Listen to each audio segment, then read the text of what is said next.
Hi, I'm Aubrey, a super smart girl with an IQ of 200, and you should be ready for my mind-blowing story. Before I continue, please like and subscribe. I grew up in a small village in the countryside where people farm for a living. My family struggled to put food on the table, so I could only attend a monastery school. But since childhood, I've always been kind of different. The system is crashing. Please wait for a moment. The chicken is $15.55 minus 15%. Cereal is $2.49. Potatoes, laundry detergent. So the total comes to $64.85 with the discounts and tax included. Mom soon realized I was a gifted child, so she helped me skip some grades, and by the age of 5, I was already doing secondary school math. I always topped my classes, and other students would bribe me with candies to ask for help with their homework. At the age of 8, I scored 760 on the SAT Math and won the spelling bee competition. I became a phenomenon in the area, and reporters even gave me the Stanford Binet IQ test, which showed I had the same intelligence as a 22-year and 11-month-old person. My parents were super proud of me, especially my dad. Dad, they all gave me Lego and comics for rewards, as if I was an 8-year-old. Yeah, they're wrong. You're 8 years and 5 months old already, little lady. He was the only one who could spark interesting conversations with me. That is, until he fell terribly ill. But good surgeons were nowhere to be found in this remote countryside, and we couldn't afford to take him to the center either. We were desperate to see his situation get worse and worse. Then he passed away, leaving us in the depths of despair. Soon after, Mom couldn't afford my school fees anymore, so I had to drop out. Aubrey, I'm so sorry. Don't worry, Mom. There's nothing that school can teach that I can't learn by myself. So she signed me up for a library membership, and turned out the best memories I cherished were here, where I could immerse myself in interesting knowledge from all around the world. I was walking down the aisle, absent-mindedly running my fingers along the spines of the books, when one caught my eye. And the memories of my dad rushed back to me. If he had been operated on, he'd not have lost. I started turning the first few pages and was captivated immediately. Then suddenly, a fiery desire sparked in my heart. I want to become a surgeon. So I studied every medical book I could find, especially the ones from this author, and decided to save money to enter medical school as soon as possible. To get closer to my dream, I moved out to the city and applied for a job at a coffee shop right next to the medical school. Only... You've broken 10 plates this week already. Are you trying to break a record? Come on, boss. It's just some plates. Not like I burned the whole shop or something. This will be deducted from your salary. Repeat this and you'll be fired. Okay, that's my fault, but I knew he wouldn't fire me. There's no one else who could memorize so many orders all at once, even Diner Dash Master. Later, I was going to serve a group of students when I heard they were discussing an emergency case. We have to remove that blood clot in segment 4 of the liver and flush the left lobe. Definitely have to start at the middle hepatic vein. Is this dude serious? Absolutely not. A less intrusive cut would be along the falciform ligament to allow access to segment 3. Everyone fell silent and looked at me like I was an alien. Suddenly, the middle-aged man among them stood up. Nice work, young lady. Your method is much more efficient than my student's answer. Which class are you in? Oh, I'm not a medical student, but I aspire to be one day. The man asked me to sit down and continued asking me other medical questions, and I answered them all with ease. My adrenaline was rushing. Since my dad passed away, I hadn't had such an interesting discussion. Then, a few days later, the man came back and revealed that he was Dr. Sean Lewis and the principal of the medical school. OMG, you're my favorite author! I admire you so much! Thank you, young lady. Anyway, I came here today with an offer. I was impressed by the knowledge you have in the medical field, and I think you deserve a full expense scholarship to the most prestigious medical school. Can someone pinch me now? This was truly a blessing from heaven that I would definitely not let slip away. Here comes my first day. I went to school extra early to explore as much of the campus as possible. This place was so much bigger and better equipped than my old school. I was looking around the hallway to find my class when someone bumped into me. Oh, isn't it the gave the wrong answer guy at the cafe? He just coldly said sorry and hastily headed to the class over there. 412? It's my class too. I learned that he was Henry, the top student of the class. But obviously, he wasn't that good. They'll see. All the theoretical classes didn't make me break a sweat, and I even spotted some mistakes made by the professors. When lunch rolled around, I went to the cafeteria, approaching the first group that caught my eye, and they seemed to be friendly. Want some of my fries? Potato fries contain a high amount of trans fat, which is associated with type 2 diabetes, heart disease, and obesity. One day you'll have a stroke, and then you'll know why. Thank me later. They all pouted and left right away. Did I say something wrong? Right then, a nice girl came to me. I'm Laura. Mind if I sit? Sure. Then she told me she was isolated too, just because she wasn't as smart as the other students here. Why are they so mean? Hey, why you gotta be bothered by those toxic people? Do they give you a penny for your thoughts? It's not about how many friends you make. It's about finding one that knows your worth. You're right. I'm Aubrey, by the way. I know, I was in the same class with you this morning. And the way you argue with our professor? Wow, that's impressive. Laura and I quickly became friends. It's great to have her around who could truly see my brilliance and always encouraged me to express myself. Today came a big event. A conference was held by none other than Dr. Lewis. But little did I know that this event would become a battleground between Henry and I. Determined to impress Dr. Lewis, I eagerly raised my hand at every opportunity to answer his inquiries. Each time I did, Henry would swiftly raise his hand as well, competing for Dr. Lewis's attention. We argued back and forth, neither backing down until the end of the conference. After that, Dr. Lewis announced that there was one slot available in his upcoming research project, which would go to the top student of this term. The room buzzed with excitement and anticipation. My heart skipped a beat, for working with Dr. Lewis had been a lifelong dream. However, other students started cheering Henry's name. Jeez, I swore I would beat his butt off and show them who deserved it. Time to prove that I was not only unmatched in theory, but also in practice. I was the very first one to finish stitching up the incision. But as I reached for my gauze, I couldn't find it anywhere. It must be around here, I swear. Oh no, I left it inside the dummy. Okay, this time must be better. How hard could it be to use this defibrillator? But then I accidentally touched the metal pad and got shocked and fell backward. I kept trying in many other practice sessions, but that sucked. Aubrey, this cast looks exactly like a chicken thigh. Do it again. But the most annoying thing was that Henry excelled in all of them and other students started mocking me. After that, I went outside for some fresh air and deep down, I was so disappointed in myself for all my failures. Suddenly, a hand gently patted my shoulder. It was Laura. I couldn't help but hug her and start sobbing. Laura, what if I was wrong about myself? I failed at everything and people started humiliating me. Oh, they just envy you. Nobody can beat your academic scores. That's why they gloated at your failure in practice. But that big brain of yours is what matters the most, right? Yeah? And an opportunity is coming your way. There's an intelligence contest next week. If you win, everyone will have to recognize that you're the best, including Henry. Talk about Laura, my savior. I'll try my best. Just wait and see. A few days later, Laura took me to the library in a private study room. She helped me set up my laptop and left me alone so I could focus. Good luck! I participated in an online oral contest over Skype. There was a panel of judges who asked questions, and all I had to do was answer them verbally. Easy peasy. Now I just need to wait for the results. The next day, I went to school as usual, but then suddenly was called to the principal's office. Dr. Lewis might have known about that competition and saw my name on the top list. I was about to brag about my performance when he accused me of helping other students cheat on their exam. Then he showed me a voice recording of me answering the questions. Wasn't that for the intelligence contest? But Laura said, Dr. Lewis, just wait. I can explain. I frantically called Laura, but she refused to pick up. Enough! I'm so disappointed in you. You're expelled from this moment. Feeling lost and crushed, I trudged myself to a bench in the schoolyard. Hey, are you okay? Okay? You're mocking me? Now that project slot is yours. Happy much? Get out of my sight, now! Suddenly a stack of papers fell onto my lap. You might need this. Good luck. I believe you're not a cheater. I confusedly flipped through those papers to see that these were all of Henry's notes from the semester for practice lessons, which could not be found in normal textbooks or lectures. I kept on turning to the last page and saw a scribble. Know your worth. Something awakened inside me, so I swallowed my pride and ran after Henry. Hey, wait! I've been wrong about you the whole time. I'm sorry. Don't be. It's my fault to act competitively too. I had no bad intentions. It was just the motivation for me to study harder. I swear. But it's a pity if the medical industry loses someone like you.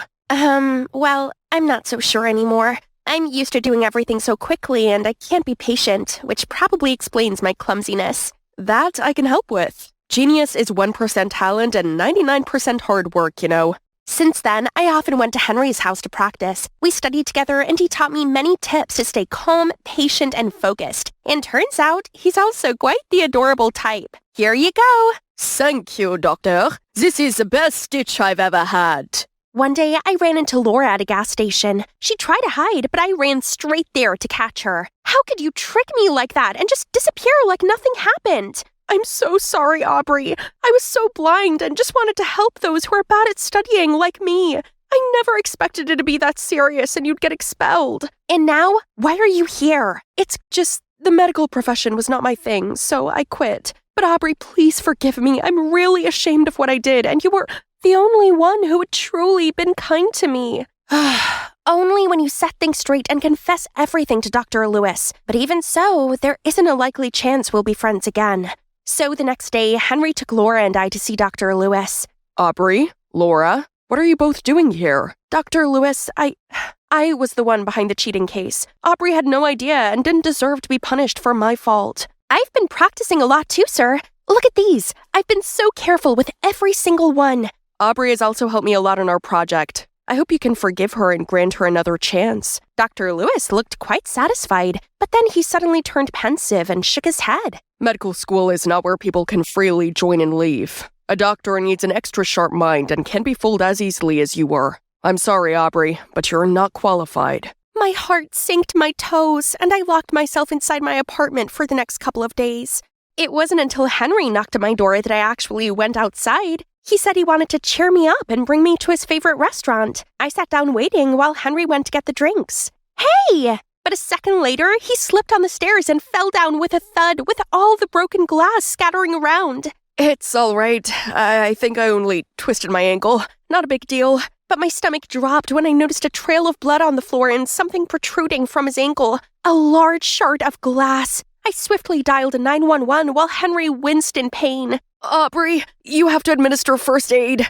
Oh, right. I called for the restaurant staff to get the first aid kit, but it was clear that the situation was dire. Henry's face grew pale as blood continued to trickle from the wound. I held the wound closed to stop the blood, but my heart felt weak. I couldn't bear to see him suffer. You trust me, Henry? What do you mean? Yes? So I immediately pulled out the toolkit that I brought around in my purse. Henry bit down on the tablecloth beside us, and I started the procedure.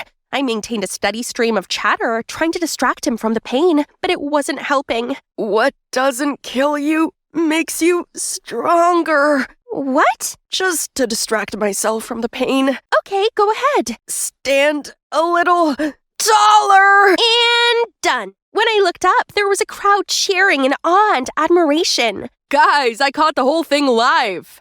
The video of the incident quickly went viral. That night, I tossed and turned in bed, unable to contain my excitement. I saved a human life! Reading the comments of the video filled me with a renewed sense of motivation to pursue my dream. The following morning, I was jolted awake by a notification on my phone. It was an email from Dr. Lewis himself. I headed to Dr. Lewis's office, and to my surprise, he told me he saw the video and gently said, Aubrey, I was once like you, arrogant and overly reliant on my natural intelligence. Then, a mistaken surgery left me with regret that I will carry with me for the rest of my life. However, after watching the video, I'm glad that you changed. I saw your humility and eagerness to learn, so I'll give you another chance. So, here I am. You have no idea how much I miss this hallway. Welcome back. How's your ankle doing? Much better, thanks to you. How about a celebration dinner tonight? Sounds great, but promise you won't need me to operate on you again. I was scared to death. Ahead of me still lay a long road, but I believe the day I become a skilled surgeon is closer than ever. And soon I can perform more life-saving surgeries for the less fortunate. Dad, I will make you proud. Why is there a hole here? Could it be that the ants did it? What if they're secretly planning an attack on human beings? What will happen to the Big Mac? Elaine, does staring at the hole help you figure out the sphere volume? What class is it? Have you been paying attention at all? Have you? 'Cause if you have, you would have known the answer yourself. Excuse me? Oh, wait. Nah, I still don't know. Sorry, what were you saying? This is going to be in the test. You need to focus if you... Oh, this is Japanese class. Duh. That's it. We're going to the principal's office. And that's the huge of my high school life. Hi, my name's Elaine, and I've been living with ADHD since, I don't know.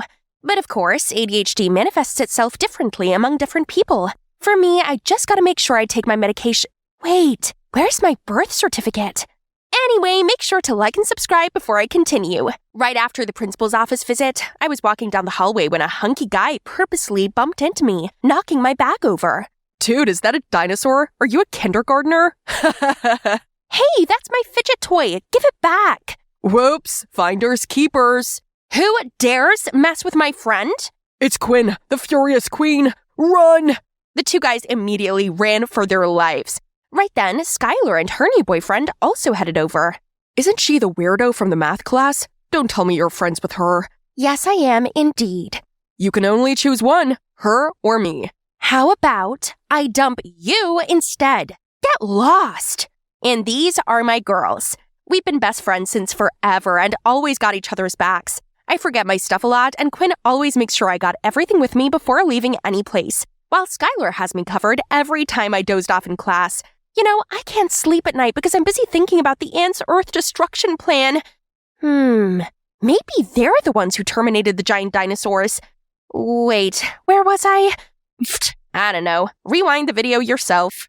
Valentine's Day soon arrived. Even though Skylar just broke up with her boyfriend, she already had loads of presents from other guys. And so did Quinn. My girls are hot. What about you, Elaine? Nothing this year yet? Nah, I don't care. You guys are all I need. How about you make a move? Any guy you've laid your eyes on? Talk about making a move. When are you gonna tell Cromer you've got the biggest crush on him? That's right. Give it a try today, Quinn. I don't care. I can get any guy if I want to. Right, suit yourself, girl. That afternoon, we were walking when we heard an announcement from the school's radio station. Good afternoon, everyone. This is Malcolm from iHeartRadio. Today, we got a special request from someone anonymous delivered to Elaine Miller. Love the way you stared at the hole on the desk that day in math class. It was so cute. I wish I could be that hole instead. Happy Valentine's Day. Someone's got a crush on you, Elaine. You've got a secret admirer. See, someone likes you for who you are. Always stay true to yourself. I wonder who this is. OMG, I gotta find out. But didn't you say you don't care? That's right. But now the game has changed. Who could it be? They mentioned math class, so they must attend the same class as we do. That's it. All we need is the attendance list from Mr. Wilson's office. But we can't go in there. Ever heard of Mission Impossible? Girls, it's showtime. After class, we waited for Mr. Wilson to leave his office. Then, just like totally spies, we crawled onto the floor, successfully avoided the security guard's gawking eyes, and managed to hide from one of the teachers passing by. Then continued secretly advancing toward Mr. Wilson's office. Oh, look! They got flaming hot Cheetos now! Elaine! After we got the list, I immediately texted a bunch of people to test it out and anxiously waited. But some people replied calling me crazy. Others reported me to Instagram. I even got a visit from the police because they thought I was some creep sliding into people's DMs. Once they left, I immediately FaceTimed the girls. From the list, there's still Malcolm you haven't texted. Isn't he working at the radio station with you, Skylar? Yeah, we are working together, but it can't be him. He never asked me about Elaine before. Who knows? You weren't working at the radio station today, were you? My money's on him, Elaine. What should I do? I can't send messages on Instagram anymore. How about writing to him? You know, the old-fashioned way. So I prepared a love letter for Malcolm and even designed a cute envelope for it. But then I got too invested in designing the envelope, I forgot all about the letter.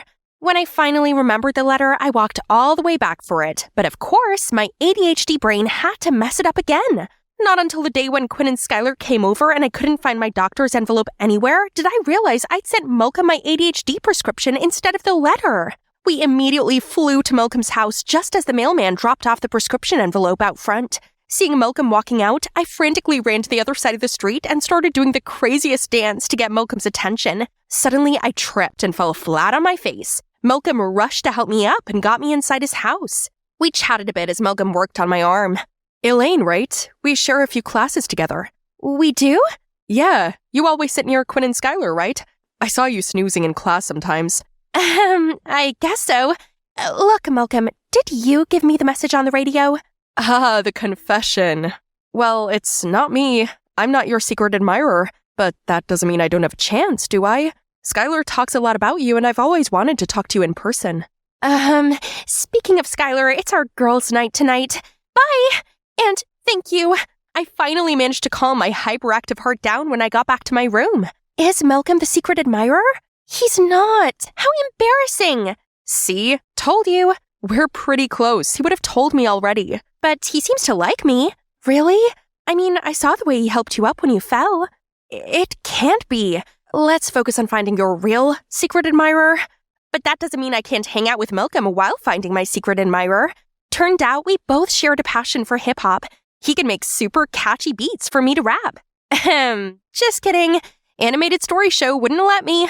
Comment down below if you want a separate video of me rapping. Since then, we started hanging out more often. Malcolm is such a caring and patient person. Sometimes my ADHD kicked in and I cut him off while he was speaking, but he never got mad and just patiently waited for me to finish. Another time when I was blabbing nonstop about whatever was in my mind, I saw him counting. What are you counting for? How many times you switch topics within 2 minutes? Oh, sorry. No need to. I find it cute, actually. Later on, as we parted ways, I saw Skylar waiting for me, looking a little sad. Hey, what's wrong? I'm gonna be honest with you, 'cause we promised each other. I've actually had a crush on Malcolm ever since we started working together at the radio station. What about your recent boyfriend? Oh, it was just a fling. I just can't stand seeing you with Malcolm. Anyway, don't take it personally. Sorry, I gotta go. Skylar had a crush on Malcolm? But I do enjoy being with him. No, sisters first. But it wasn't easy, as Malcolm would always try to approach me. It hurt having to stay away from him. Every time he got close, my heart would beat like crazy. But I also don't want to upset Skylar, as she started distancing herself from me and Quinn. I actually quite like Malcolm. This is so complicated. I honestly don't know what to tell you. How about you try finding your secret admirer? For real this time. He might be a better suit than Malcolm. The next morning, I found a note in my locker. From your secret admirer. They want to meet me near the fountain. But when I got there, I saw another note asking me to come to the bleacher. This better not be some silly prank. When I arrived, I was shocked to see Cromer sitting there by himself. He can't be behind the notes, right? Guess I'll find out now. Just a little closer. Closer. Suddenly he looked up and stared straight into the camera. I was about to run when he caught me. Hey, Elaine Miller, right? You could have asked me for a picture. Didn't know you have a thing for me. No, it was an accident. Since then, I made sure to be more discreet to see if Cromer was the secret admirer. But man, it's like this guy got the sixth sense or something. Hey, what's wrong? You look nervous. It's because she likes me. She even tried to take pictures of me, right, Elaine? It's okay. I noticed you watching me recently. Come on, just admit it. I know I'm irresistible. Why are you doing this? You know I like him. No, let me explain. You know, I even thought it was a misunderstanding between you and Skylar. But you know what? Now it seems like you just want to steal from us. Hey, guys, chill out. What's going on? You chill out. Do you even know Elaine said she liked Malcolm too? And now she's also taking Cromer. My Cromer. Hey, about Cromer, it's not what you think. And Malcolm, it's not like you and him are a thing. I have as much of an equal chance as you do, don't you think? Then why were you following him just then? And you even took pictures of him? And we're talking about our chance with Malcolm now? You know it's unfair to me. Unfair? We're always trying to make sure to put you first. But now you think you're the victim? I can't do this anymore. I hope you're happy you got both guys now, best friend. That was too much. They acted as if they took pity on me. I don't need anyone to look after me. I'm all fine by myself. Since we fell out, we're all caught up with our own things. Whenever I passed by Skylar, she just gave me a cold look. Quinn also seemed to have found new joys. I managed to get by just fine, but it felt like something was missing. One time, I was walking when I spotted Skylar and Malcolm surrounded by a crowd. Turned out, Skylar confessed having a crush on Malcolm and asked him out, but he rejected her. The crowd couldn't miss the chance to mock her. Suddenly, I remembered how Skylar used to stand up for me, and I felt so bad for her. So, I decided to defend her this time, but she just ran out of there. I tried to catch up with her, but Skylar wouldn't listen. Suddenly, she crossed the street without looking, and a car came crashing into her. I frantically ran to check on her, and we immediately got her to the ER. Thank God she was fine, just a couple bruises and scratches, but she refused to let me in. That night, I tried to call Quinn, but it kept sending me to voicemail. But I've made up my mind. I kept ringing her bell and insisted on waiting till she showed up. She finally gave in. Hey, I'm sorry for... Oh, you're sorry for me? No need to take pity on me. Just enjoy your happiness. Malcolm rejected me because he chose you. Happy much? Now just leave me alone, you ruthless, self-centered. Then she slammed the door shut in front of me, leaving me all stunned there. Ha! What a show. This should totally be on Netflix. Cromer? Why are you here? I live right next door, so I see Skylar doesn't want to see you. But I do. Get off of me! I never liked you! Are you playing hard to get now, pretty little thing? Right then, Malcolm appeared out of nowhere and bolted to punch Cromer in the face. Didn't you hear what she said? Leave her alone. Can't believe Quinn and I are arguing because of you, creep. If only Quinn knew who her crush truly was. Quinn likes me? Huh, could have told me earlier. What else is he up to?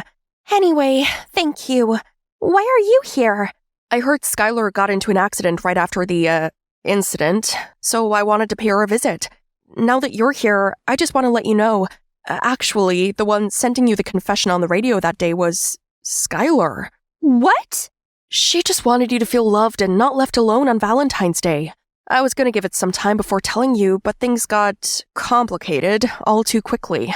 Anyway, now that you don't have to find out who your secret admirer is anymore, would you want to go out with me? As a girlfriend, I mean? Malcolm, I do like you a lot, but I just can't bring myself to hurting Skylar ever again. I'm sorry. It's okay. I understand. Guess I'll see Skylar another time then. I'm so sorry, Malcolm. Later, I arrived home to Mom packing some boxes. Can you check if you still need these from the attic? Otherwise, they have to go. I opened up the boxes to find old pictures of me, Skylar, and Quinn inside, and I immediately burst into tears. We looked so happy together, like nothing could split us apart. That's right, we're sisters. I gotta make things right. The next day, after the first period, I came looking for Skylar. Gosh, I'm so anxious. Where's my fidget toy? What if Skylar's still mad at me? Looking for this? Yes! Skylar, I need to talk. Me too. I'm sorry, Elaine. I was so hurt and embarrassed yesterday that I said nasty things to you. And you were right. I should have told you earlier I have a crush on Malcolm. But after everything, I realized how stupid I was, and I don't want to lose you or lose us. Hey, me too. I couldn't sleep yesterday after hearing about everything from Skylar. I haven't been myself without you guys. Oh, me neither. You guys mean the world to me. It turned out Skylar also gave me the locker notes that day. She said she wanted me to give up on finding the secret admirer, and Cromer just happened to be there. After that, I also told Quinn and Skylar about the fight between Cromer and Malcolm that night when Cromer himself showed up. Hey, Quinn! I just realized I've always liked you. I'm sorry your friend Elaine liked me, but you are my perfect match. Be my girlfriend, will you? Skylar and I immediately gave each other a worried look when, Cromer, you know what Lady Gaga would say? Caught in a bad romance? I know I'm too handsome. You can't resist. She'd say, women stick together, you jerk. Cromer immediately ran away in embarrassment. What a loser.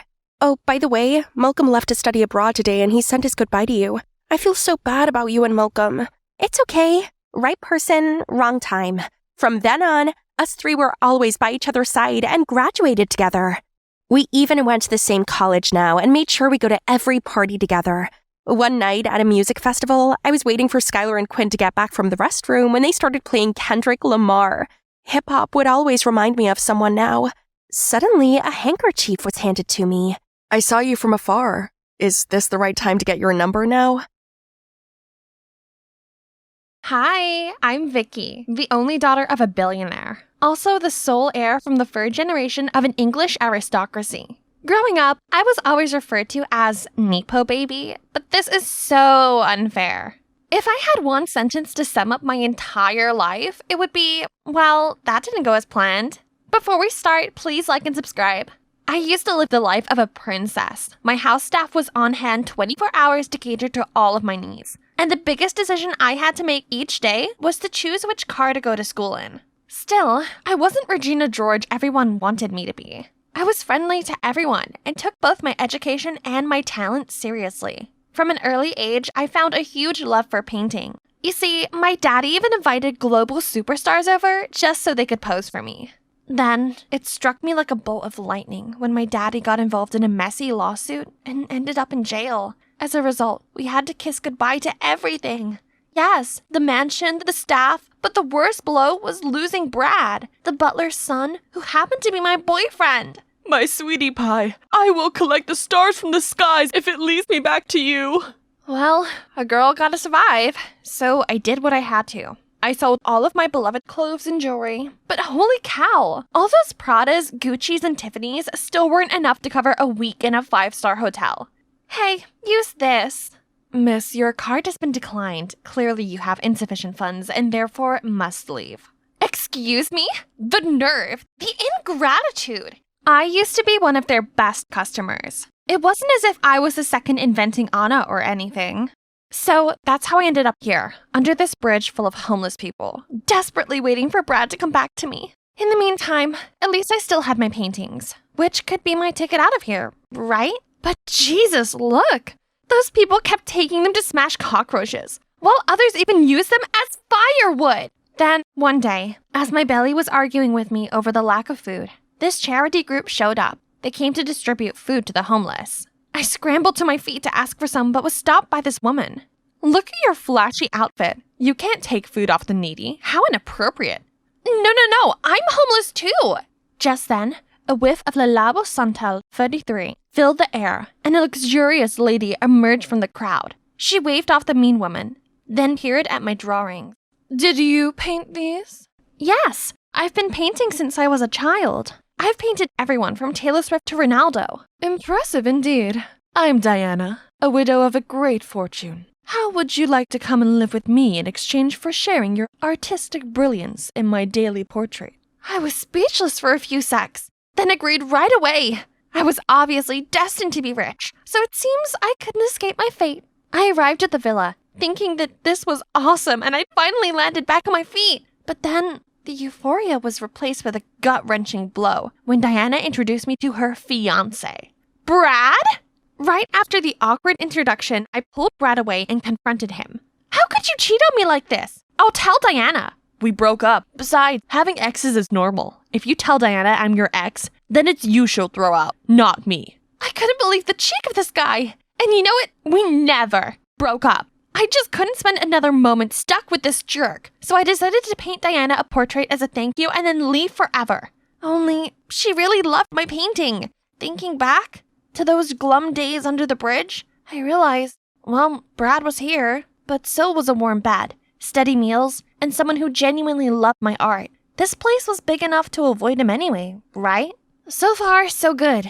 Well, until one day. All I did was ask the maid to get me a clean paintbrush when a guy got all grouchy with me. You have legs, do it yourself. Who are you to talk to me like that? Soon to be the owner of this mansion? Any problem? Leave her alone. It's what the staff are here for anyway. The room suddenly bristled with tension as Brad and that guy exchanged hostile looks. Then he coldly walked away. Suddenly, Brad pulled me out to a corner. Vicky, sorry for hiding it from you, but I have no feelings for Diana. I'm here to spy on her as she's the reason your father's in jail. I'm here to find evidence and help him regain his honor. Wow! What? I know, it's hard to believe, but I need to cooperate with me. That dude is Charles, Diana's son. He'll try to mess with me by all means, so we need to stop him before he does. It made sense now. I knew Brad loved me really and wouldn't pick some old woman over me. Then he told me his plan. He'd continue seducing Diana and persuade her to get me to tutor Charles, while I had to befriend Charles to get information out of him. I felt kind of nervous, but the chance to clear Daddy's name left me with no doubts. However, Charles wasn't the approachable type. He was so curt and rude. And no matter how wide I flashed my friendliest smile, I always heard no more than 6 words from him. Let's do some still life painting today, shall we? You do what you want. I was trying my best to teach him, but he doodled on the page and always came up with the worst drawings I've ever seen. Then one day, he suddenly insisted we go outside for some outdoor portraits, and he'd to draw me. So my plan did work! Yes! I excitedly stood in the bay window and did an elegant pose. It was sweltering standing there, but I endured it for the art. But it had been 4 hours and he didn't seem to have finished. I couldn't stand any longer, so I rushed to him and dropped my jaw to see what his canvas was. totally blank. I am furious. Calm down, Vicky. Perhaps Charles was like an onion with multiple layers waiting to be peeled away. So I decided to take a more psychological approach. I asked Diana for Charles's photo book and saw a family photo. This must be Charles's father. I'd paint it in the hope this thoughtful gesture would move him somehow. On Charles's birthday, I happily gave him the beautifully framed painting. Unexpectedly, upon seeing that, his face darkened, and he had this fiery look in his eyes. He furiously threw the painting to the ground and yelled at me. "Disappear! I can't stand you!" What the? Fine then! Why is this guy gotta be so rude? I spent all week on that painting. What a psycho! I was packing my bags when Diana came into my room. She explained that the man in the photo wasn't Charles's father, but her ex-boyfriend. Charles's father died when he was little. Then her ex was the one who had taken care of Charles since then. To Charles, he was the world. That kid was even closer to him than me. But then we broke up and he vanished without as much as a word. Charles has been hostile and distant ever since. I didn't know behind his rocky exterior was such a bitter truth, so I immediately found him. Charles, I'm sorry. Go! I might look terrible now, but I was once my father's princess. He gave me everything I could ever ask for, except his time. My parents divorced early, and I was left alone. Just like you, Charles. This loneliness, this yearning for a family bond, I share with you. Seeing his hand loosen, I continued. My intention was never to belittle you. All I wanted was to bridge the chasm of misunderstanding between us. Charles still stayed silent, but his facial muscles had relaxed. And when his gaze met mine, he slammed the door shut. So I decided to stay. And even though Charles continued being a grouch towards me, he stopped with the pranks. I also noticed that when Charles focused on something, he turned into a different person. He always stuck his tongue out, which looked adorable. Watching Charles drawing as if he was fighting with the paper, I came here and guided him, but suddenly our eyes met. He has such dreamy eyes. Oh no, Vicky, less of that. You were here to prove my daddy's innocence and get back to the old life. As for me and Brad, we had to make do with grabbing moments together when we could. When this is over, we can vow to be together forever and have a wedding more lavish than any of the Kardashians. My love, you must be patient. We will be together properly soon. However, when everyone was around, Brad kept up the lovey-dovey pretense with Diana. I knew it was totally fake, but I couldn't help but feel annoyed. I couldn't just sit there smiling like everything was peachy. So, after I finished the painting, I followed Brad, intending to ask him what the next step was after I successfully approached Charles, when I spotted him sneakily talking to someone. Hey, Pop. Yeah, Diana's like putty in my hand. Vicky complicated things, but I came up with a plan to deceive her. I thought that little pest would be long gone by now, but seems Charles hasn't kicked her out. Any ideas? The fury whirled like a tornado inside me. I instantly charged at him and smacked him in the face. What? You? Wait till Diana finds out about this. Oh yeah? If you challenge me, then be prepared to lose. Say hi to your bridge pals for me. I immediately found Diana and exposed all about Brad to her, but her face suddenly turned serious. I knew you'd say anything to divert from the truth, but I know you stole money from me. The maid found it in your room. Stole? What? What are you talking about? Then I looked at Brad and saw him smirking. That conniving mastermind. Before I could try and defend myself, a staff member hurried in and passed Diana a letter. Charles was missing! Everyone was freaking out and refused to hear me out, and the chaos left me powerless as my stuff was dumped outside the villa. I ended up right back where I started and had a complete meltdown. Worst of all, I was worried about Charles. Was he home yet? The next morning, I was trying to sketch something when out of nowhere, Charles appeared. He handed me the keys to this small but cozy apartment and told me it was all mine. Stunned and grateful also. I couldn't stand but hugged him hard. By the way, where did you go? Nowhere special. Felt suffocated, so I left. This time, Charles was like a different person towards me. He visited me every day and even helped me sell my paintings. Over time, my feelings for him grew and we started dating. Our relationship was filled with warmth and affection, and every moment spent together felt like a dream come true. Only, I felt so guilty keeping my dating history with Brad a secret from him, but the fear of losing him loomed over me. If he knew I'd approached him with hidden motives at the beginning, he'd despise me forever. But I had to at least tell him something. Be careful around Brad. I don't think he's a good guy. I know. He's a gold digger that's part of a romance scam ring, targeting rich women to blackmail them. Wow, Charles sure knew his stuff. Hang on. Does it mean that Brad intended on blackmailing me too, when I'd been rich? I'm going to expose him at the wedding ceremony. Come with me. Today is D-Day. The grand hall was drowned in the ethereal glow of lights. Standing in the center were Brad and Diana, ready to exchange lifelong vows. All eyes were fixed on them. Out of a sudden, the whole hall went dark, and an anonymous face appeared on the screen behind them. Tonight, we bring the spotlight on our groom. Unbeknownst to many, our Brad Thomas is, in reality, Jackson North, born and raised in Pennsylvania by his father, Richie North, the ringleader of scams to trick rich women into marriage and con them out of their fortune. Then the evidence of Brad being affectionate with innocent victims started appearing on the screen.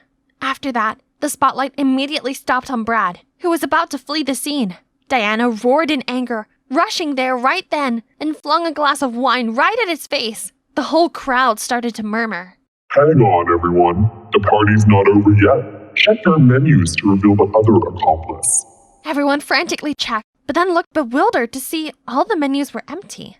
All except for mine, where there was a photo of me and Brad. So since the beginning, Charles already knew about my relationship with Brad? And he thinks I'm Brad's accomplice? I turned to Charles, but he immediately let go of my hand. We're over. This whole time, Charles played me like a hurtful trick, and even thought me capable of something truly awful. I messaged him to meet me by this lake where we used to go. It had been 1 hour, but he hadn't shown up. This might be the final nail in the coffin of our relationship. Just as I was about to let go, I saw him trudging towards me. Charles, listen to me. I'm not with Brad. I tried warning you about him. I heard the whole sneaky conversation of you two. Your love words and your filthy plan on my family. Then my private detective sent me those photos of you both together that proved me right. You hired someone to spy on me? Not you, Brad. That's why I left home. I thought you were my friend. And I thought we were more than friends. Brad and I did date in the past, but that's all. He tried to use me just like he used others. My feelings for you are real. You have to trust me. So? I didn't know about the scam. I'm sorry I ever fell for Brad's lies and first approached you. He told me your mom was involved with my father's downfall, and I guess I so wanted my daddy to be innocent that I stupidly believed him. Charles didn't utter a word. He just turned around and left. But hang on! May I ask, why didn't you publicize my face in that picture with Brad? I just wanted you to know what it felt like to be hurt. But I couldn't bear to see you hurt either. Let me go.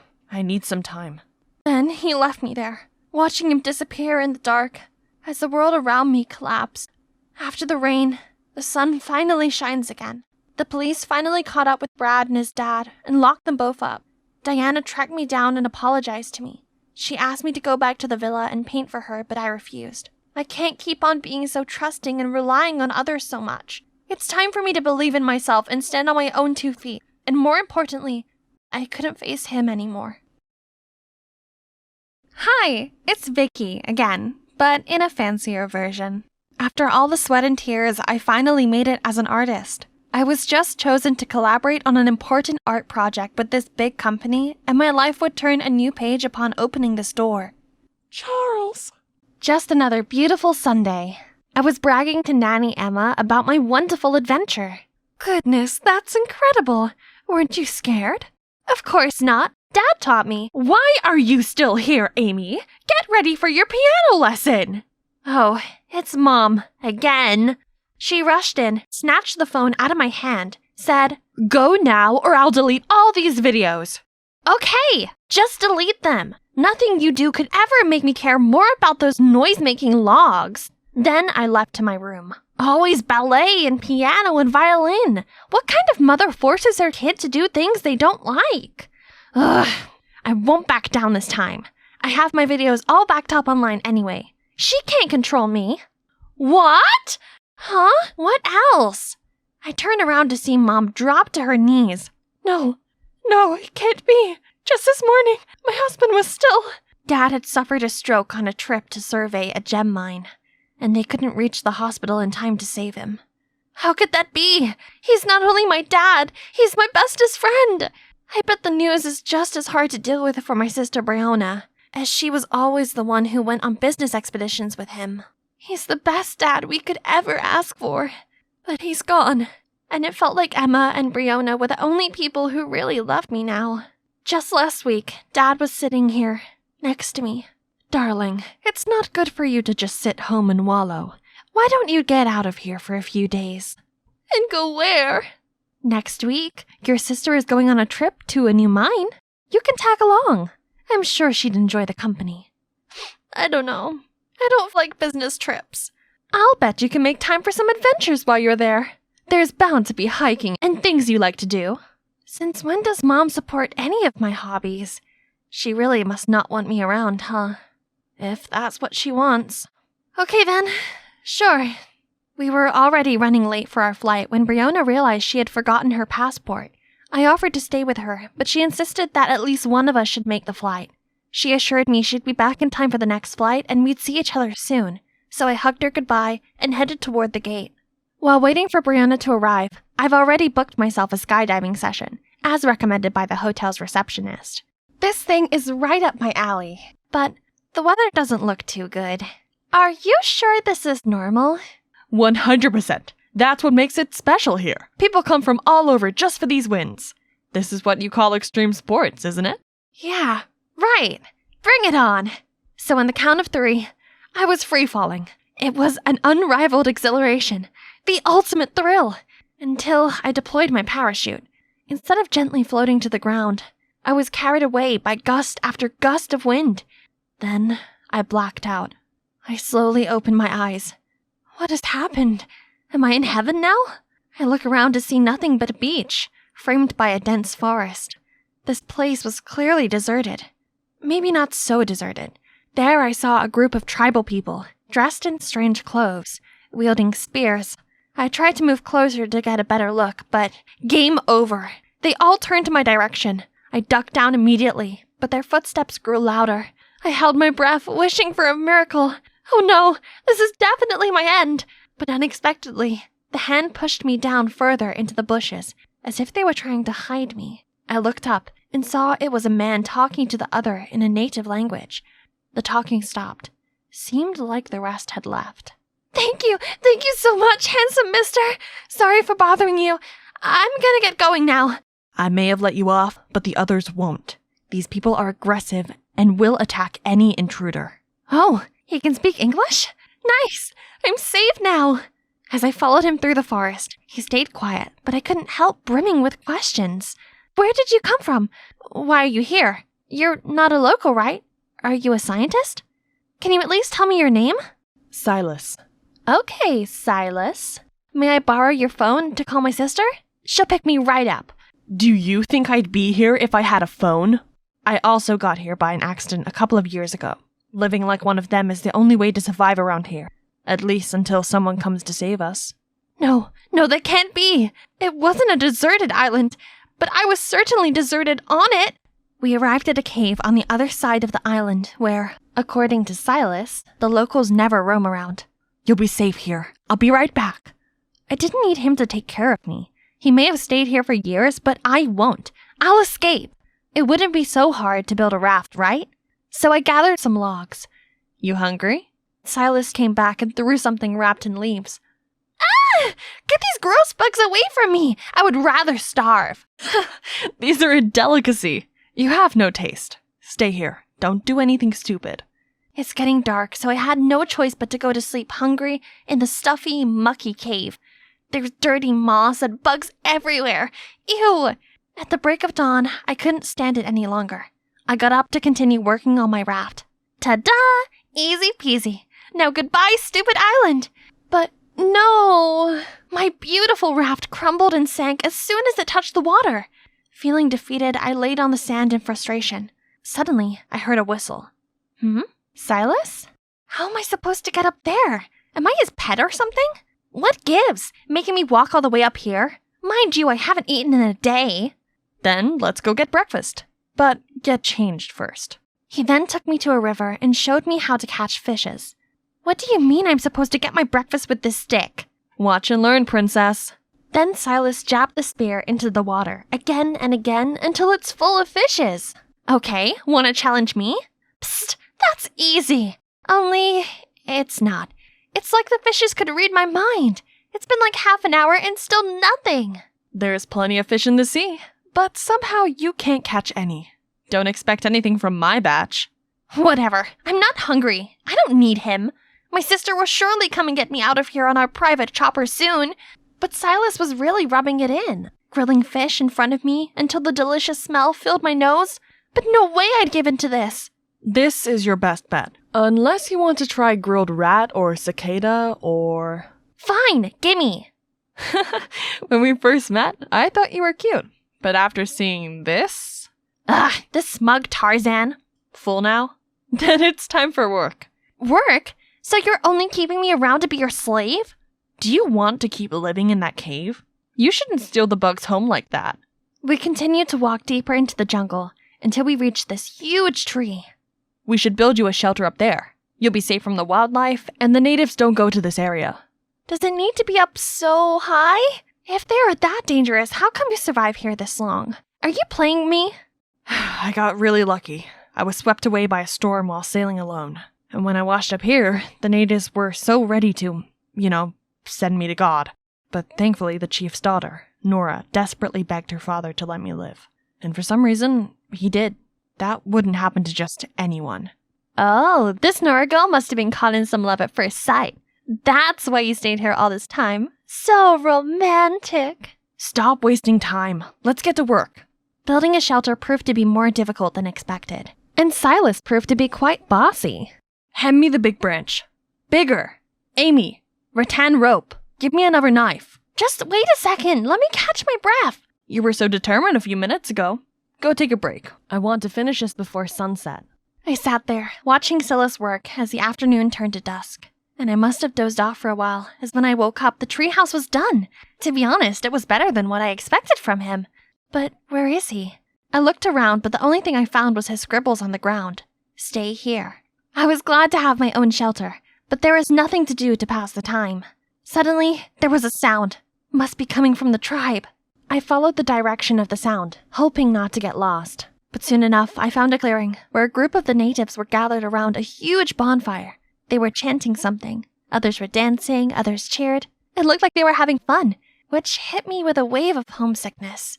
For a moment, I was so lost in their celebration that I forgot I was being stealthy. Uh-oh, not again!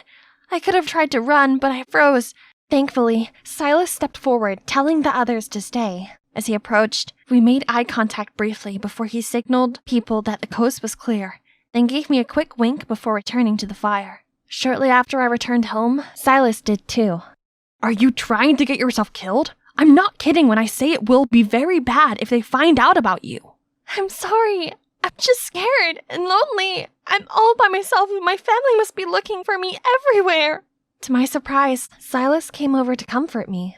Everything's gonna be all right. I got you. Who? Where? How are you here? She clearly didn't know much English, but her weapon pointed at me was enough to know that she was angry. Silas immediately ran over to calm her down. I didn't know what they were saying, but she left, though not before giving me one last dirty look. Turned out it was Nora. Oh, what a relief! An acquaintance! Why didn't you tell me earlier? Don't celebrate too soon. Nora insisted you leave immediately. Oh, she knows how? Then I don't have much of a choice whether I stay or leave here, do I? Don't worry. I'll take care of Nora. And he must have, because the days passed by and the natives never came to drive me out. Silas continued to visit me every day, bringing cloves, teaching me how to pick fruit, swing on branches. Soon the work turned to play. He started teaching me tribal dances and vocabulary, and we visited the waterfalls and lakes around the island. It's pretty fun. It felt like going on adventures with my dad again. Confident in my knowledge of the island, I started to venture out on my own. But Silas didn't prepare me for this. A leopard showed itself and slowly moved towards me. I tried to stay composed to find a way to escape, even though every bit of me was freaking out. When suddenly, Nora jumped down from nowhere and petted the leopard as if it was her little kitten. She gave it a fish and the kitty just happily ran away. Thank you so much. I'm Amy, Silas's friend. Silas, mine! Yes, he's all yours. I hate him so much. I wouldn't even touch a strand of his hair. Silas? Ew. No. Nora huffs loudly before leaving. Here. Or maybe I shouldn't share it with you since you hate me so much. Oh, stop it. My life was on the line. It was not time to confess my feelings. Oops, what did I just say? I continued to stutter, making lame excuses. You're not even listening to me, are you? You haven't heard a thing I've said. Huh? What did you say? He grinned and left without another word. I couldn't stop smiling at the silly bracelet. The island isn't really that bad. I have the freedom I've always wanted. I wake up with the sunrise and have things like this. This really is the life. One day, the sun had already set and Silas still hadn't come over. I was starting to worry when he arrived with, Nora? Silas said she wanted to bring me some clothes. I was relieved that she finally wanted to make peace, but her expression confused me. When I thanked her, she didn't say a thing or even smile. We sat around the fire. Silas and I talked about one thing after another. Oops, we might have forgotten about Nora. But the language barrier really is a big deal, you know. And so she just sat there sulking. Suddenly, she stood up, causing hot coal to splatter all over me. Silas hastily helped me clean my hands as Nora stormed off. Is she okay? Maybe you should go follow her. But Silas reassured me she'd be fine and went to find aloe vera sap for my burns. I think she misinterprets our relationship. Does she? 'Cause I too thought there was something going on. I was too surprised, but managed to gather myself enough to reply clumsily. Says who? I don't think you formally courted me, sir. Tomorrow will be our first date then. In the mushroom forest. What do you say? I was glad Silas had saved this place for a date, because everything about it was curious and beautiful. Before long, I had wandered far ahead of Silas. I knew I had gone too far, but something drew me deeper into the forest. I walked along this cave as I thought I saw a ray of light at the end. And there really was. The cave was not a dead end, but it was just covered by vines. And, oh my god, this is like a whole nother paradise that hasn't been discovered. And there was wreckage of an old helicopter. I immediately called Silas over, and he seemed to not have any idea about this either. We explored the helicopter the whole morning, but it was nothing except a rusted hunk of junk. We were about to leave when Silas hit a button, and the radio came to life. We had found our new hobby. Since then, we went there every day, listening to music and pre-recorded content on the stereo. But eventually, we somehow got a faint radio signal, and for the first time, we had some connection to the outside world. I normally didn't care so much for news, but my interest was piqued by a familiar-sounding story. Right after the death of the biggest name in the gem industry, his wife was kicked out of the house. Any relations to the missing of the youngest daughter? Who will be the winner of the fight for his inheritance? Was this real? Were they talking about my family on the radio? Why would my mother leave? I then recalled my mother's strange behavior before I left. She, for the first time, encouraged me to go on an adventure, and I somehow ended up here. Was it even a coincidence? Oh no, how could a mother do this to her own daughter? Calm down. I believe there's more to this. Don't jump to conclusion yet. Personally, I don't think tigers eat their young. Maybe, maybe not. There's only one way to find out. I need to go home. Immediately. It was the final match. My team, the Bulldogs, were neck on neck with our opponent, the Knights. Declan passed me the ball and I sprinted towards the goal, outrunning all the chasing Knights players. Suddenly, this guy cut me off and tackled me to the ground. I managed to break free, lunging towards the goal, and scored a triumphant touchdown. My teammates and I were celebrating when I saw the player who tackled me, Cody, talking to the ref and pointing at me? Suddenly, the ref blew his whistle. She's a girl, I could tell when I tackled her. She's a girl, so what? Why is a girl on a boys' football team playing as a dude? She's not even registered properly. But she's the best player who scored more points than anybody on the Knights team, alone, and the winning goal. Despite Declan and my teammates standing up for me, the ref announced it was an unfair score and gave the win to the Knights. Hey, it's okay, Riley. We had a good game and a good season because you're here. Right, guys? Yeah, I'm okay, guys. That player, Cody, you, sir, have made an enemy for life. Hi, I'm Riley, a tomboy through and through. I prefer getting down and dirty on the football field rather than fussing over makeup and boys. Ironically, Nola, the girliest girl you know, is my best friend since childhood, and also the only girlfriend I hang out with. But even then, sometimes Nola's feminine energy got out of control. Like today, when she's crying over some boy she was in a complicated relationship with. We've been together for a while when I saw him seeing another girl today. Yeah, things happen. I swear we locked eyes and he totally ignored me. What a jerk! Riley, you have to help me get back at him. What? No, I don't want to get mixed up in all this toxic drama. You should ask someone else. This guy is so charming that any other girl I'll ask will fall in love with him. But you, Riley, are the only one who would be immune to Cody's charm. Wait, Cody? Cody Nelson? The footballer? Yeah, I told you about him before. Shoot, I should have listened to Nola's boy dramas before. But whatever. Right. What Cody did to you is absolutely outrageous. We gotta teach him a lesson. And for you, Nola, I got your back. Okay, the plan is to ruin his image in front of other girls and make him fall in love with you all at the same time. And then we'll dump him right away, breaking his little heart. But we need to give you a makeover as he only has eyes for girly girls. Nola then called Halsey, a makeup artist from the school over. Yeah, we definitely can't seduce a guy with this. I bet lots of girls are falling for you instead. Nola and Halsey then dragged me into a clothing store. The minute I saw racks lined with dresses, my first instinct was to run. I had to try on dozens of dresses, and Halsey trained me to walk like a lady. They even talked about a curtsy. Who curtsies anymore? Then Halsey taught me how to slow dance, which I quickly mastered, but they didn't seem impressed. Halsey suddenly grabbed my waist and took the lead. I was following her steps when, OMG, they look so cute! Eek! Only girls understand each other. What? Do we look like a couple to them? Stay cool, Riley, this is just for revenge. Nola's plan better be worth it. The next day, I brought my princess makeover to school, ready for Cody, when, hey, you look familiar. Have I met you before? Oh shoot, it's him! Did he recognize me from the match? I know. Must have seen you in my dreams. Phew, false alarm. Cody then asked for my number and we started going out. During the dates, I was so nervous without Halsey and Nola. Okay, Riley, act proper. You're not in your natural habitat. Gosh, you look like an actual princess. Another time, my mouth watered at the burger on the menu, but despite starving, I tried to keep calm and had to order a salad instead. Aw, only a salad? You eat like a little birdie. It's exhausting to be a girl. But after all the dates with me, Cody hasn't announced anything official between us. Is it his natural instinct to be flirting with girls? Nola's plan's obviously not working. I gotta take matters into my own hands. So I secretly poured some estrogen powder into Cody's protein shake and texted Nola to come see the show. Ha! Look at the way he dunks the ball. Let's see if he could still be Prince Charming now.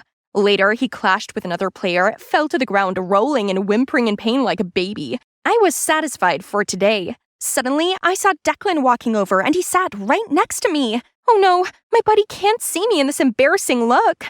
Just then, a basketball came hurtling towards me when Declan's quick reflexes got me behind him and caught the ball with his free hand. Are you all right? Yeah, thanks to this friend here. Say, what is a pretty girl like you doing at a sports event like this? Thanks for saving my girlfriend. I can handle it from here. Thank God you're okay, Riley. Aw, he's so sweet, so soft and cute. What? Would you stop saying he's soft and cute? He's not that kind of man. You're right. He's a manly man. We're so sorry, Cody. We didn't mean anything by it. Wow, I didn't know such a little girl like you had such a big voice. I'm so happy to have you by my side. Hey, Riley, would you come to the fundraiser carnival with me? I'll make an announcement to everyone there. Wait, was this guy serious? When I got home that night, I saw Declan waiting outside on the porch. I looked at him and then down at my outfit and back to him in panic. So that really was you back there. So, you really did recognize me. Why didn't you say anything back there? You looked so nervous and acted like you didn't know me, so I didn't want to embarrass you. Anyway, when did you start going out with Cody? Why change so much for him? I explained everything to Declan, the whole revenge plot for Nola and how I'm doing this to get back at Cody for taking away our championship. Well, the Bulldogs were in the wrong for letting you play in the first place. It was a men's final. I don't care. He has to pay for it. Then I stormed inside. I gotta stand my ground.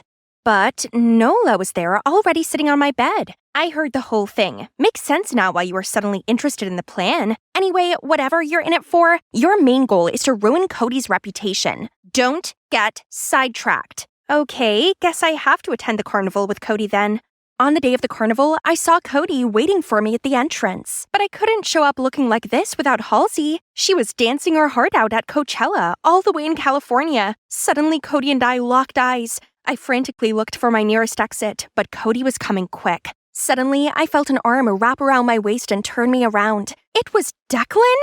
I saw Cody give up and walk away. Other girls were trying to approach him, but he just declined them. Was he still looking for me? Maybe he's not the bad guy Nola painted for me. See, he doesn't deserve the whole revenge plot against him. Yeah, I didn't expect that. He seems to like you a lot, and you should just stop this and be yourself. Declan and I shared a brief moment of silence. Under the sunset glow, Declan looked so charming. Has he always looked like this? You suddenly notice how handsome I am? I mean, yeah, you could be quite a catch. How come no one's tried to sweep you off your feet yet? Maybe they have, but none of them have ever been interesting enough. Besides, I already have eyes for someone else. Huh?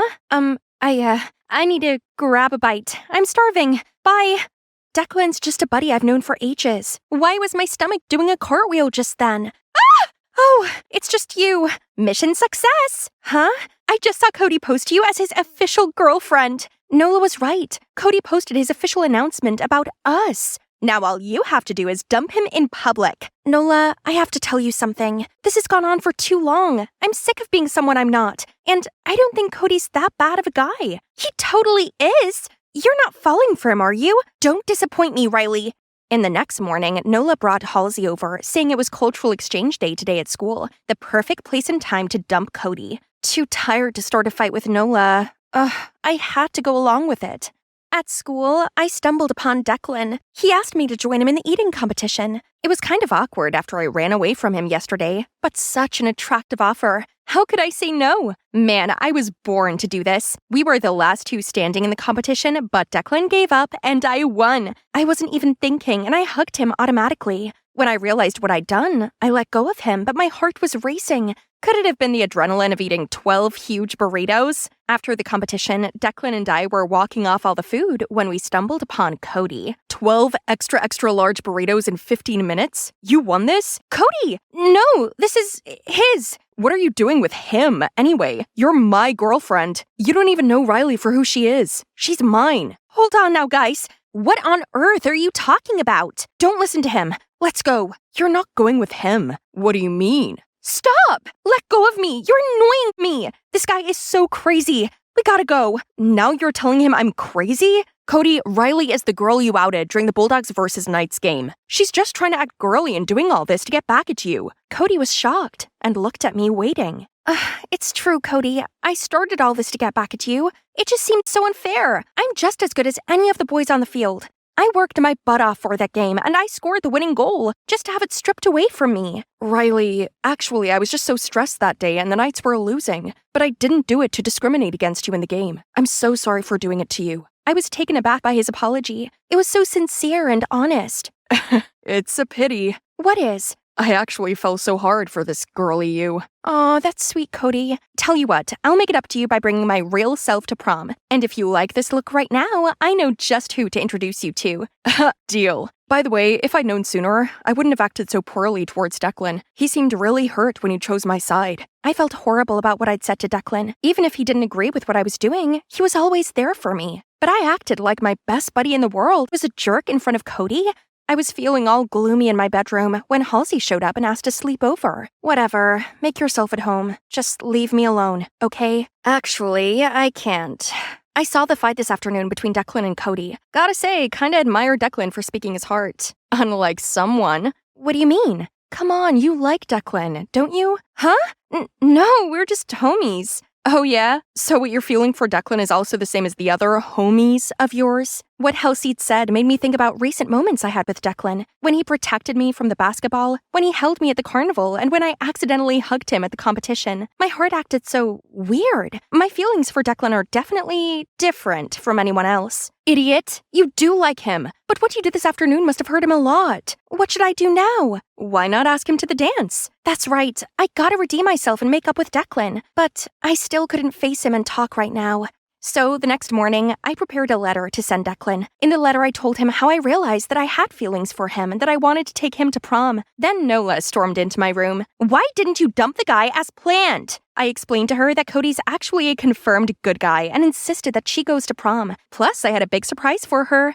I also revealed that I have feelings for Declan and I'm going to send this letter to him. After I told her that, Nola's face perked up and she suggested that she help hand-deliver the note just in case Declan was still mad at me. But days passed and I hadn't heard anything from Declan. I guess he was really mad at me and couldn't bring himself to reply to my letter. I really was horrible to him. Halsey came over, cheered me up, and suggested that we go to prom together instead. That really cheered me up, and I agreed to go with her. She gave me another makeover, but this time it was more natural. I felt more myself. Halsey and I arrived at prom, and I was confused and disappointed to see Declan showing up with Nola? Neither of them told me they were going together. Right then, Cody appeared. Hey, Riley, you look great. The natural look really suits you. Thanks. Now, I have someone you should meet. Are you happy now, Riley? Being with your so-called enemy? Turns out I didn't know you at all. After I poured my heart out in that letter, he's still so mad at me that he'd attack me like this? I couldn't stand for it, so I fought back, and we broke out in an argument. Enough! What is wrong with you, Declan? You didn't reply to her letter and still have the audacity to be mad at her? What letter? Halsey and I turned towards Nola, and after a moment of nothing, Nola burst into tears. I hate you, Riley! You promised you'd help me get back at Cody. Then you abandoned me completely. So I didn't give the letter to Declan. Nola, I never abandoned you. When I realized that Cody was a good guy, I wanted to reintroduce you to him so you both could have a fresh start. So you were going to introduce me to Nola? You like her style, don't you? Yeah, but she thinks I'm a playboy. And she went as far as to create this whole revenge plot against me. This is all your fault for chasing after me and then dropping me for some other girl. Do you know how disheartening that is? I thought you didn't like me, so I moved on. Back then, I just tried to play hard to get. If only you tried a little harder, I'd have let you know. I didn't understand before, but I get it now. Can we start over? I'd like that. The DJ started to play a slow song, and Declan suddenly pulled me in to dance with him. So, that letter, what did it say? It said that I'm sorry for not realizing my feelings earlier. Then, I confessed my love to you and asked you to prom. Well then, here's my response. Riley, I liked you the minute I set my eyes on you. I wanted to do everything with you. I wanted to hang out, I wanted to play football with you, and I wanted to be by your side every moment of my waking hour. I could never figure out how you felt, so I hid my feelings for you. At that moment, Declan and I were the only two people in the world. We danced throughout the whole night, and I felt complete. And that's why you should just speak your heart, everyone. If you want to hear my story, comment Halsey's story, and I'll see you then. Okay, animators, you can continue. Hi, my name is Danielle, Danny for short, and this is not exactly a good time.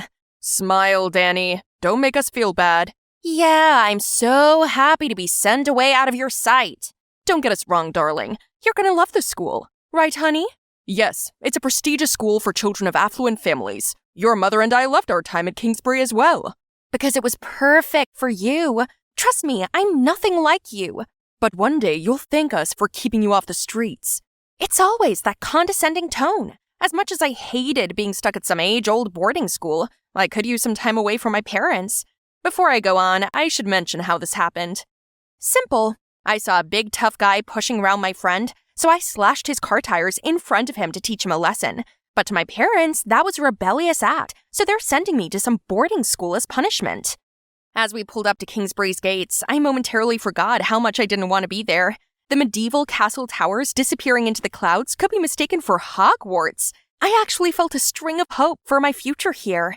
Unfortunately, those hopeful thoughts were short-lived. The principal, Mr. Hooper, had already read through my file and made up his mind about me. Rest assured, we have a reputation for our discipline for a reason, and students like Danielle here benefit the most from it. Clearly not the fresh start I had imagined. Mrs. Bell led me down the hall, then stopped at the door to room 237. A girl answered. Hi, Rumi, I'm Cassandra. You can call me Cass. Welcome to Kingsbury. Danny. You'll be under Cassandra's supervision outside school hours. She's a model student who has been here long enough to know that there is no way around our rules. Of course they'd make the teacher's pet babysit me. Awesome. Cass was worse than I thought. She constantly used looking for things as an excuse to touch my stuff. Surely she snooped around when I wasn't here too.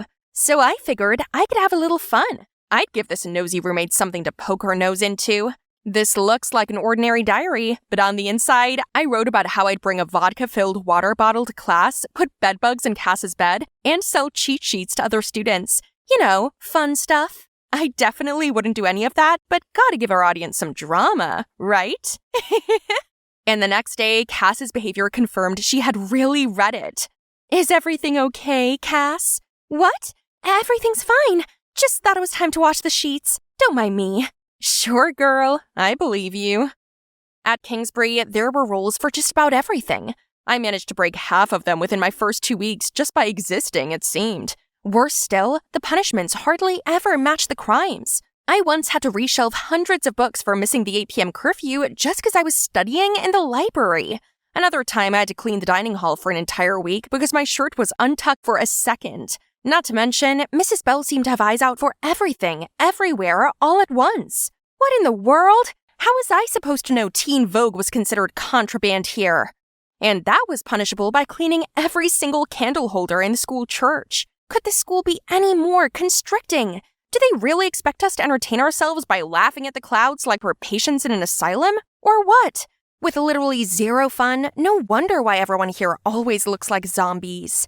I hear you're the new school rebel. Danielle, right? I'm Caroline.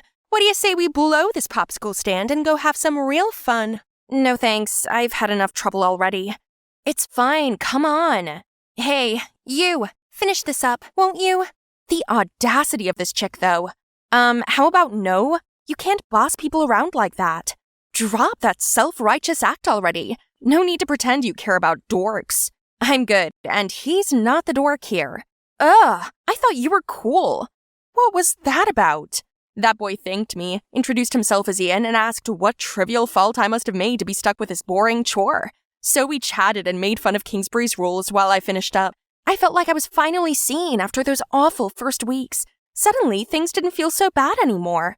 However, Caroline already set out to make my life miserable. This morning, she blocked me in the hallway right before the bell rang, which got me in trouble for being late and running. If she wasn't getting me in trouble, she was trying to humiliate me. And annoyingly, it worked. As much as I wanted to do something about it, I knew that any sort of retaliation would get me in more trouble. The only peaceful moments I had were with Ian. How come I never knew about these cool areas before? This is the entertainment room in the home theater system, and out there is our Olympic-sized swimming pool and the croquet field. Pretty cool, right? But we're almost never allowed to use them. Sometimes I think these are here just to impress parents. This place is unbelievable. All work and no play? Is this a prison? And still, I had a nosy roommate to deal with. To keep up the ruse, I wrote some more made-up shenanigans in my dummy diary. Ridiculous rules, Caroline's antics, and how passionately I hated Kingsbury made their way into the diary as well. We're trapped on campus, and anything fun was against the rules. It felt like we're here to be reprogrammed into obedient robots our parents wish we were. But at least Ian's cool. The next day, Cass kept trying to strike up a conversation with me. Hey, roomie. Everything good with you? Define everything. Like, how are you liking Kingsbury? Is anyone giving you trouble or anything? Should I be having problems? No, I hope not. I just thought you seemed a little down. As your roomie, I wanted you to know that I'm here for you if you need a friend. Oh, she must have read my diary again. But honestly, I found her clumsy cover-up quite endearing. Then she tried to change the subject to Caroline, who turned out to be her ex-roomie. I know she's mean, but she wasn't always that way. She only changed after a big trouble that almost got her kicked out. Wow, what could she have possibly done? Cass said Caroline then soon moved to another room also. I can't help but feel bad for her, though. She was actually kind to me. Cass seemed genuinely nice, but I wanted to see if she could be honest. If you're really my friend, then tell me, did you read my diary? You know? But hear me out. Your parents paid me to keep an eye on you and report everything to them. I agreed because I thought I was helping you stay on track. But Cass said she soon realized I wasn't really doing those bad deeds, so she actually told my parents good things only. I promise I've stopped working for them. It was wrong of them to spy on you, but I was in the wrong too. I'm sorry, can you forgive me? I believed her, but it wouldn't hurt to use this newfound friendship for some good. So I asked Cass to propose a fun activity for the upcoming holiday season to lighten up this lifeless place. Teachers listen to you, and we'll donate the money to a good cause. You love this place, don't you? Help make everyone else love it too. Sounds great. Let's do it. Thanks to Cass, our Christmas market came to life. I'd never seen so many smiling faces at Kingsbury. I even managed to secure some last-minute entertainment. Surprisingly, Ian volunteered to perform, and he's really good. He usually wasn't one to stand out, but that night, things changed. Maybe it was the Christmas lights or the Ed Sheeran effect was making Ian everyone's crush, including mine. Not only did we have a blast, but also raised thousands of dollars to donate to a local hospital. A few days after that, we saw Caroline being flirty towards Ian. Of course Caroline would try to sink her teeth into Ian now that she knew he's hot. Luckily, Ian didn't seem interested.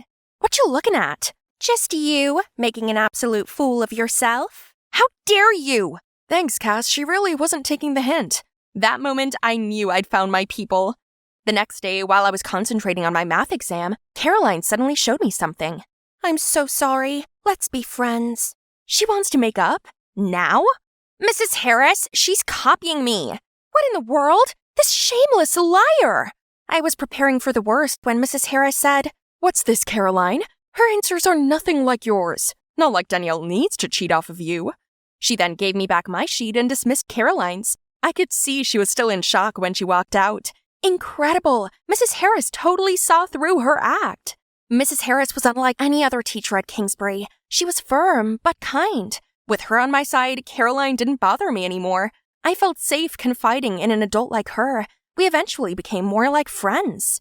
You like Ian, don't you? I can tell just by looking. There's a carnival in town tomorrow night. That's your chance to make a move. But, Mrs. Harris, curfew. Okay, it didn't sound like a good idea, but I did want to go on a date with Ian, so I texted him and he immediately said yes. Mrs. Harris basically told me to go for it. What could go wrong? I tried to quietly leave, but as I stepped into the hallway, Mrs. Bell's flashlight blinded me, and boy was she mad. So mad that she dragged me straight to Mr. Hooper's office. This was the second time I came here, which was a lot sooner than I expected. I knew from the start that you would be a problem, Miss Osborne. You have violated the rules time and time again and display a blatant disregard for authority. Sir, aside from tonight, I never intended to break any rule. I promise I've learned from those mistakes and won't be repeating them. They weren't minor offenses, Miss Osborne. Drinking, distributing cheat sheets, infesting your roommate's bed with bugs. Those were what I wrote in the dummy diary. How? We do not allow such delinquency here. In fact, you should be expelled at this very moment. However, out of respect for your parents, you may leave quietly by your own volition. I tried to explain myself, so he gave me 3 days to come up with evidence in the end. When I got back, I saw my desk drawer ajar, and Cass was asleep. She wouldn't do this. We're friends. But who else? My phone suddenly rang. It's Ian. I didn't want to talk about this over the phone, so I simply explained that someone didn't want me here and promised we'd talk later. I don't want you out either, bestie. Neither do I, Cassie. Not to waste any time, I came up with a plan to sniff out the culprit. This time, I wrote that I was playing a prank on Mrs. Bell. I even set up a silent alarm system with this piece of paper to see if anyone had opened my drawer. The next day, lo and behold, the alarm worked like a charm. They must have taken the bait. Now all there's left to do was... I opened the door to see someone totally unexpected. Now that my plan's set in motion, Ian and I hid behind a wall near Mrs. Bell's office. This is an interesting first date. Romantic, isn't it? We suddenly heard footsteps approaching. I peeked around the corner to see Mrs. Harris?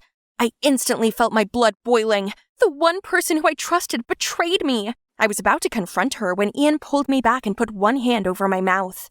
Mrs. Harris looked around impatiently, then tried to open the door. As the hinges creaked open, Ian played a loud alarm. Startled, Mrs. Harris tripped and fell. Then Mrs. Bell sprinted towards us. What's going on?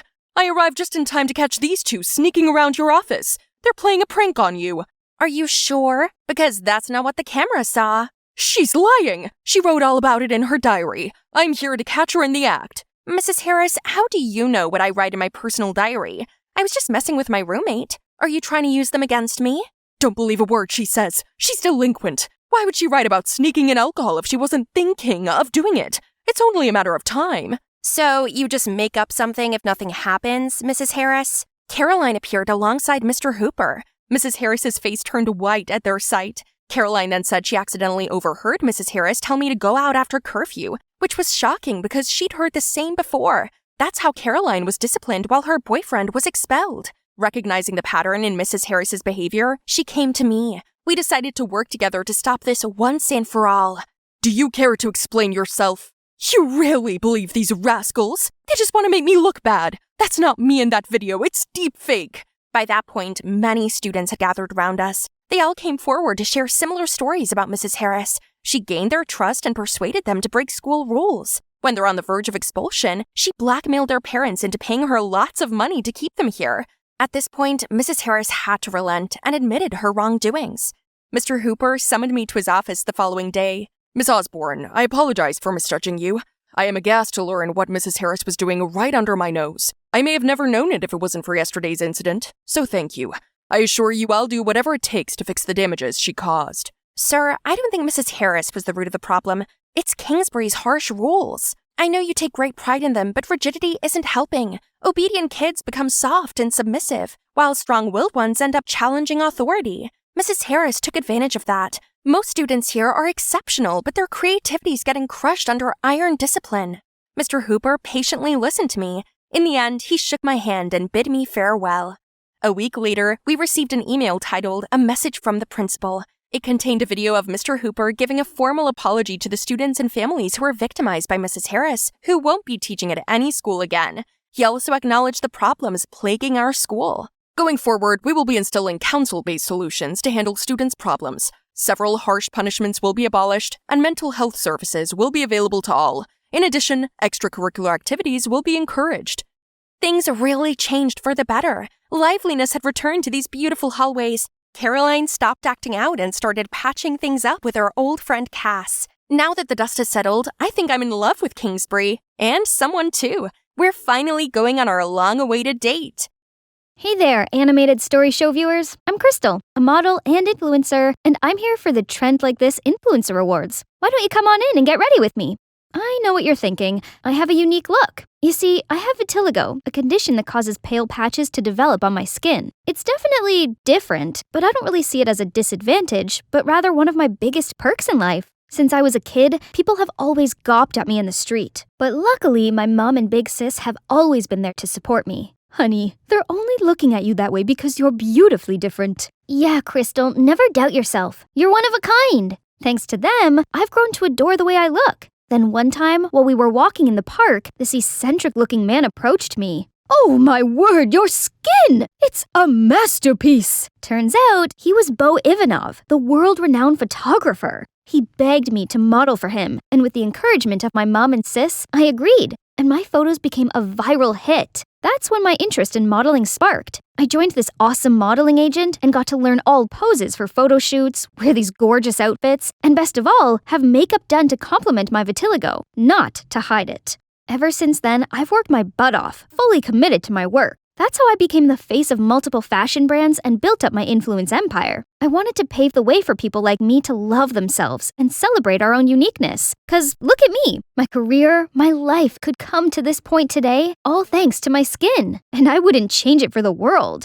But then this morning came, I woke up to see, my vitiligo patches, they were gone! This can't be happening! I still have tons of fashion shows and events booked for the rest of the year. Without my patches, will they all cancel on me? Panicked, I called my manager, Alex, and she immediately rushed into my apartment. This shouldn't have happened. The project with Red Rush is next week. I know that. What can I do? Go see a dermatologist? No, Crystal. You can't breathe a word about this to anyone. You don't want to ruin your career, do you? Well, no, but I can't hide inside forever.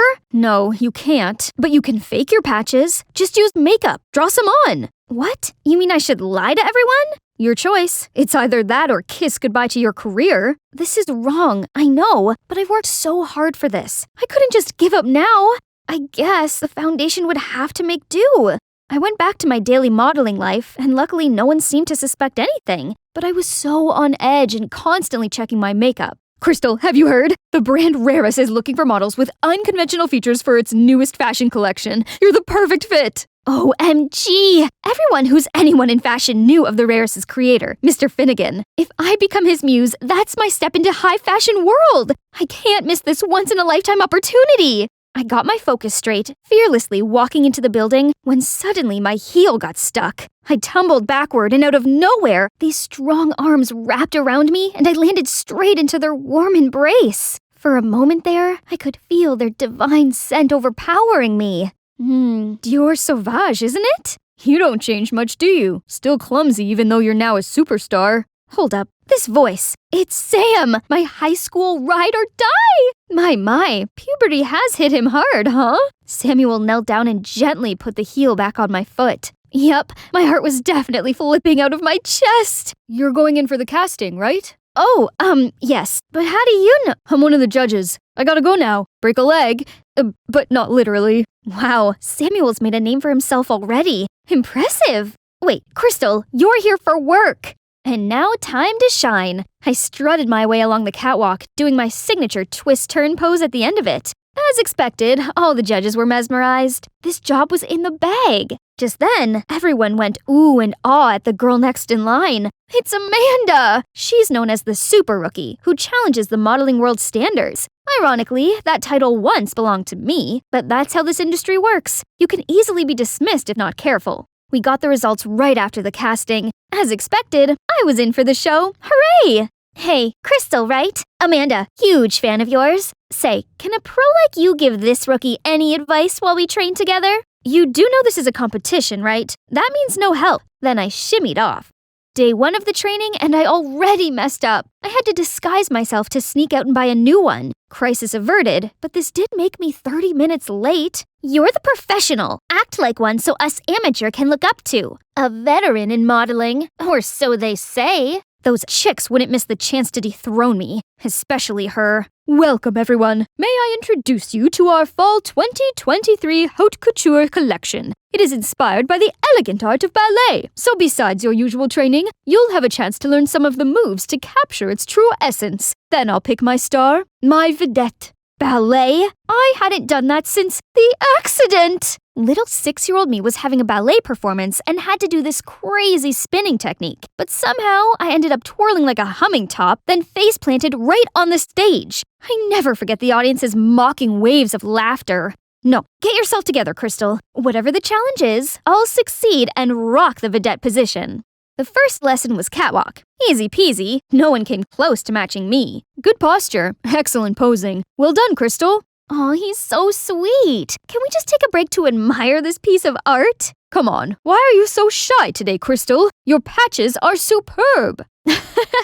Except they're just the magic of makeup. But the nightmare had only just begun. Jeez, these clothes were way too tight. They got me melting like the witch from The Wizard of Oz. Gotta go touch up. Then during another session, I couldn't keep my balance and was wobblier than a jellyfish. Meanwhile, Amanda effortlessly executed all those moves. A few days later, Mr. Finnegan organized a photo shoot, which we had to pose like a ballerina on this revolving platform. The past trauma immediately rushed back into my head. I stepped onto the platform shaking like a leaf. Only with Samuel holding my hands could I imagine to do the simplest pose. At least it's over now. My, our pro seems a little rusty, doesn't she? Just step back and let one of us younger girls take care of this, right, Amanda? Go practice, Xena. Amanda stepped up to the platform. Her body started moving like a real swan. Gorgeous, Amanda. You're as graceful as the ballerina in the musical Box. That's it. I think we got the shot. Well done. The whole set erupted in applause, and Amanda was the center of attention. Looks like you could learn a thing or two from your junior. Look, I may not be the best ballerina out there, but I'll show them where 1000% efforts get me in life. So I stayed later after the training to practice more, starting with stretching. Ouch, not as easy as it looked. Okay, let's try again. Just have to raise my leg and... Whoa! Okay, this time it has to work. And now the hardest part, sur le point. Uh-oh. Just then, Samuel appeared, trying to catch me, but we both ended up stumbling on the floor. Don't try too hard. You may hurt yourself. It's just, the vedette means a lot to me. I know you can do it. You've been such a positive influence, and I know that energy can get you what you want. No, my patches!